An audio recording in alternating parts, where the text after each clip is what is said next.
Happy Sunday, Tampa Bay. We're with you for another week here on the Duncan Duo Show. I'm Andrew Duncan, host, joined by Mike Yates with Atlantic Bay Mortgage, Scott Eckley with Dr Horton, and Robert Johnson with the Duncan Duo Real Estate team as well.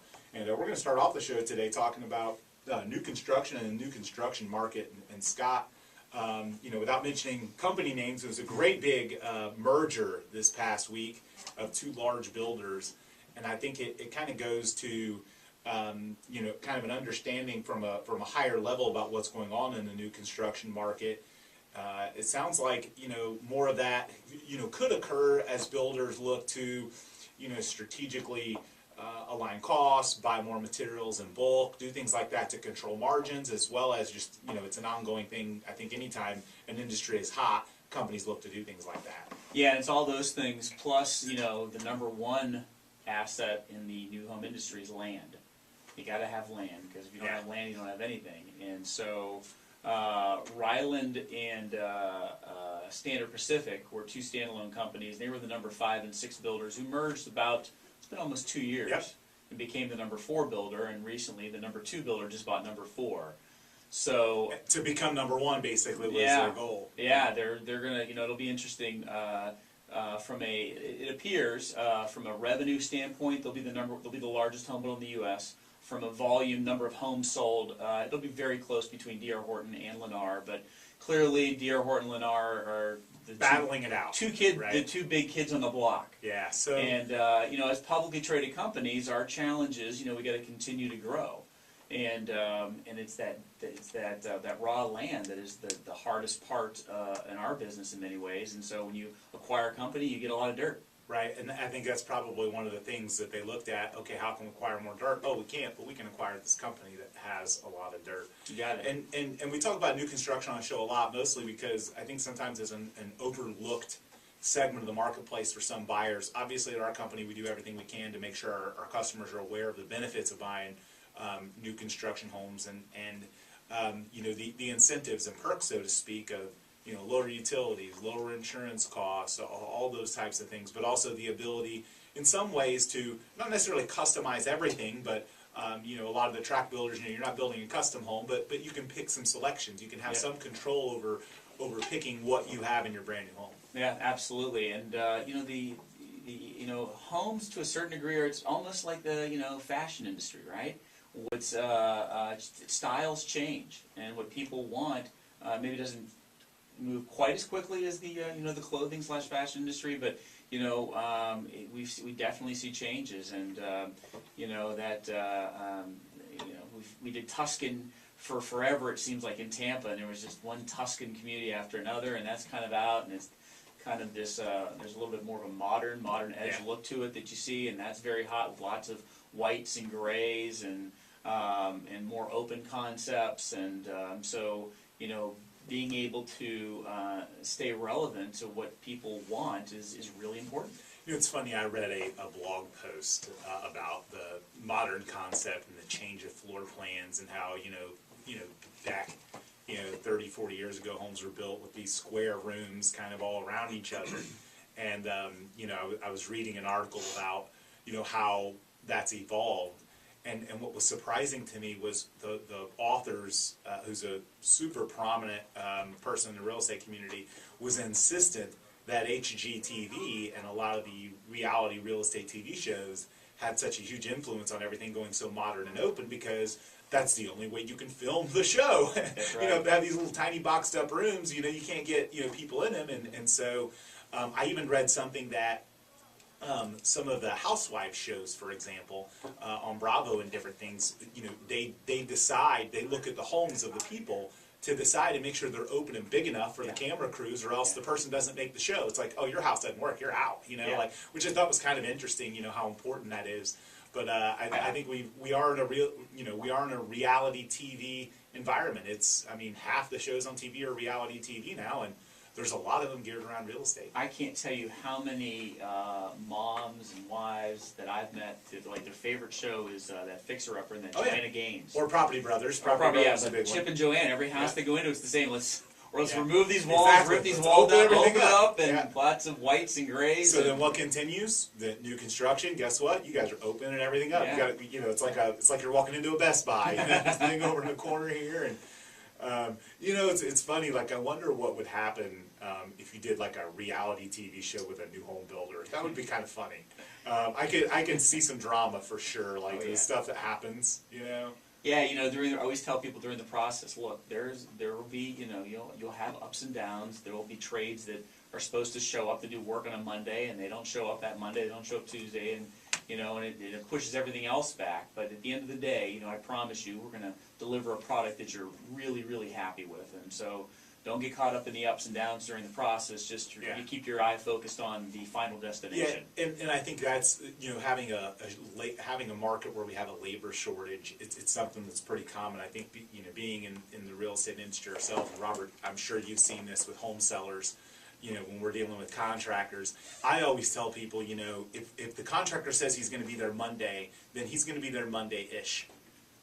Yeah, I mean, they're never going to be on time. I mean, it'll probably take twice as long, and it's just something that happens in today's world. And that's not that. The point isn't to rag on contractors, because a lot of times the contractors are shoving stuff out. It's not really them. They're relying on people showing up to do their job. I think it's just a natural course of a labor market where who the labor pool is and who's doing the work, and then how backed up they are.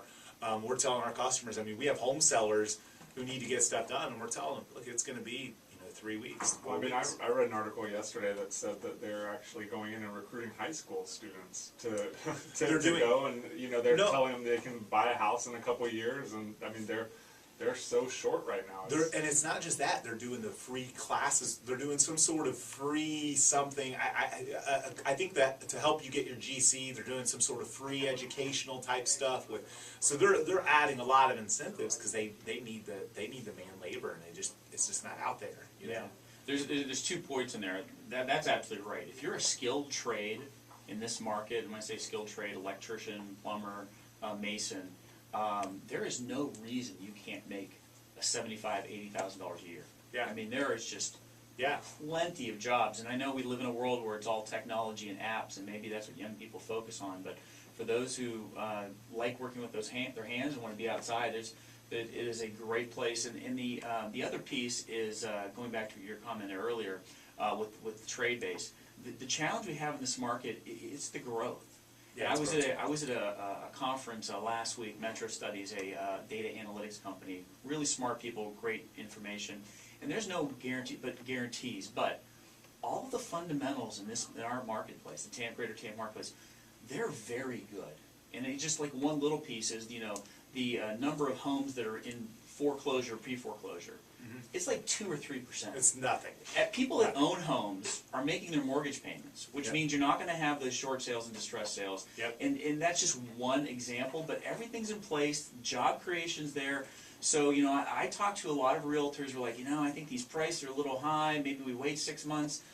Again, no guarantees, but don't be surprised if you wait 6 months. It's nothing but 3 or 4 or 5% higher than it was. I think, and that's what we keep seeing. I mean, every year there's always people that are pundits and say, "Oh, hey, look, the market the market's going to drop," but it keeps chugging along, just like interest rates, right, Mike? Right. I mean, we talk about interest rates a lot. I can't believe they're still as low as Yeah, they are. they actually dropped a little bit last week, so it's crazy. But talking about home values rising, I saw an article the other day myself that said projections for 2018 are another 5%, and that's for the whole U.S. So it's hard telling what our market's going to be. Probably better than that. I think is we've outperformed consistently. Right. And when we talk about these things, it's funny because I think, like you were saying, Scott. I mean, you have to not just say home values are going to keep going up, but then drilling down locally and talking about all the local things going on. We've got development, we've got employment, we've got people wanting to move here, we've got population increasing, we've got we've avoided any bad storms. We've got a really great hockey team. We've got, a really bad football team. It's 80 plus degrees in November. Yeah, it's 80 in November, so, but the reality is that people want to live here, and we talk about new construction a lot because in a lot of the areas that people want, like some of the, what I call like legacy neighborhoods, you've got, Carrollwood, you've got South Tampa, you've got West Chase, in some of these areas, there's not a lot of new construction options. So, people will, because there's just not land. Yeah. So people will look to those areas, and then if they can't find what they want, then maybe gravitate out a little bit further in the suburbs, and that's where there's a lot more new construction options, and it gets more affordable too. I mean, I saw, we've got a listing right now, and I believe it's in Ruskin. I think it's River Bend, and it's a 3,500 square foot house, big oversized 3-car garage, every upgrade, just gorgeous, and like $90 a square foot. I mean, wow. Just incredible. I mean, this house, if you took a picture of this house, it looks luxurious. It looks like in South Tampa, it'd be $1 million home, and so, if you go out a little bit and deal with the commute, you're going to get a lot more bang for your buck. I mean, out there, you're not even talking about a large commute. You're talking about 25 minutes It's not that across town. I mean, it's really nothing. And I mean, the good thing about that is, I mean, you see a lot of new construction out there, and I mean, it's really. And that's one thing I don't see on the crosstown is a lot of traffic jams, which is nice. You still have them on I-4 and 275, but you don't see them much on the crosstown. I can't say never, but it's rare. So it does help that commute time when you're dealing with a community that's close to the crosstown. It makes a big difference. And Ruskin forever was middle of nowhere, right?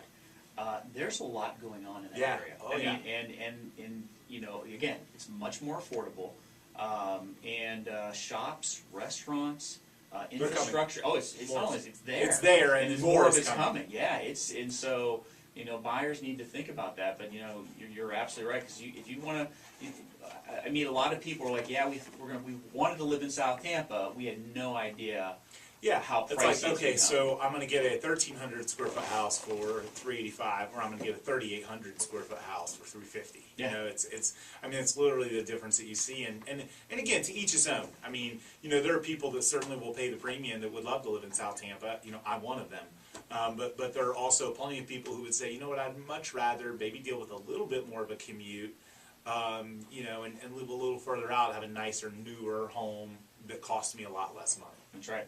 And I think that's where new We can help them construction out. steps in. Yeah, there you go. We got plenty of them.